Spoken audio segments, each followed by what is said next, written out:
All right. Hello, everyone. Welcome to the next episode of Pastor Chat. I am Pastor James again here at Bethesda, but who else do we have around the circle or square? Hi, I'm Pastor Jordan from First Naken.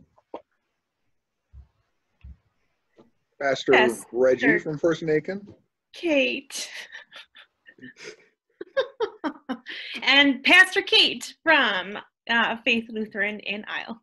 Excellent. Glad to have all of you here. We are trying it through Zoom, so we hope it will work. But we figured this way we can model our social distancing better while also still bringing you the same insightful commentary and theological reflection. But today we are talking about Palm Sunday. You can see my palms in the background.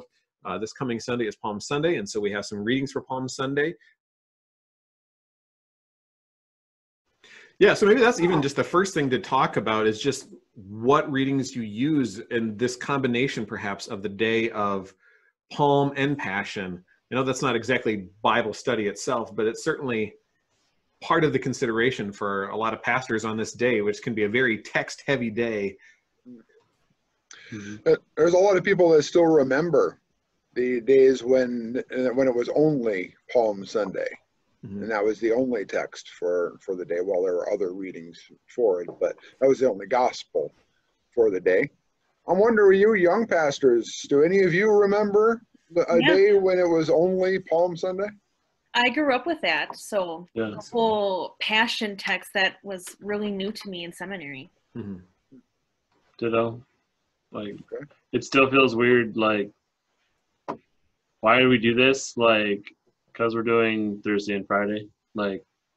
So I don't know, wouldn't those be more appropriate times to do those? But. Do we know when they changed that to a Passion Sunday focus? I'm trying to remember. I remember seeing in back when I was in Pennsylvania, we had, it wasn't even the red hymnal. I think it was the black. Wasn't it black before that they used? Green.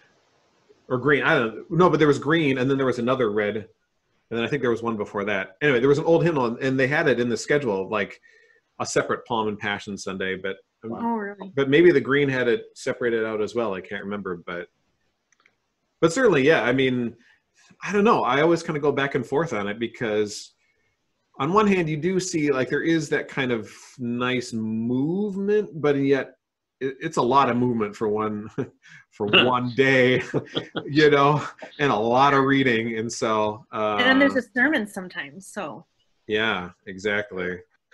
It's a 2-hour. I like that big movement because the argument that I learned in seminary for it is when you had a Palm Sunday, it was like having this triumphant day when it really wasn't. It wasn't. It didn't last a whole week like it would for us if we had a Palm Sunday week. When you read the Gospels, it's a pretty startling change in tone from Palm Sunday to a Good Friday there. Yeah, I've almost wished though you could have a Palm Sunday and then a Passion Sunday, because I think I understand the argument partly of combining them, right? Is that depending on people's availability, and there's probably more to it than that, but depending on people's availability, if they can't get to those midweek services, then you have another disjarring sense of you go from Passion. Yeah, or you go from Palm Sunday into the celebration of Easter, and you never get any of the difficult stuff in between if you miss the midweek services, which I think is a good point. But that's the practical side of it that we're always talking about. That there's a liturgical and a theological reason for something, and then there's the real reason, and that was that nobody was going to Holy Week. Yeah. So I'd hate to miss those quiet moments of Maundy, Thursday, and Good Friday. And I don't think I've ever actually done a Passion Sunday in my 10 years. Maybe once, but I've always just done Passion Sunday or Palm Sunday, and started out with the celebratory theme, but then really getting into the more somber tones.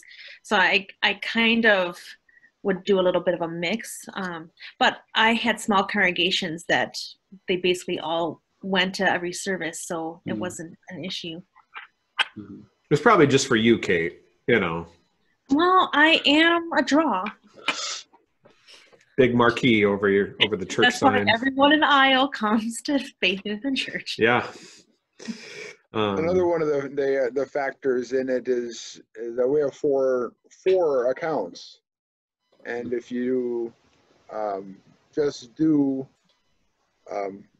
Palm Sunday, or even if you have Good Friday apart from the Passion Sunday. Passion Sunday is when you get Matthew, Mark, and Luke.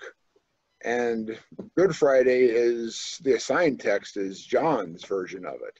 Mm-hmm. So if you follow that pattern, you would never actually get Matthew, Mark, and Luke's version of it. Mm-hmm. That's a good point.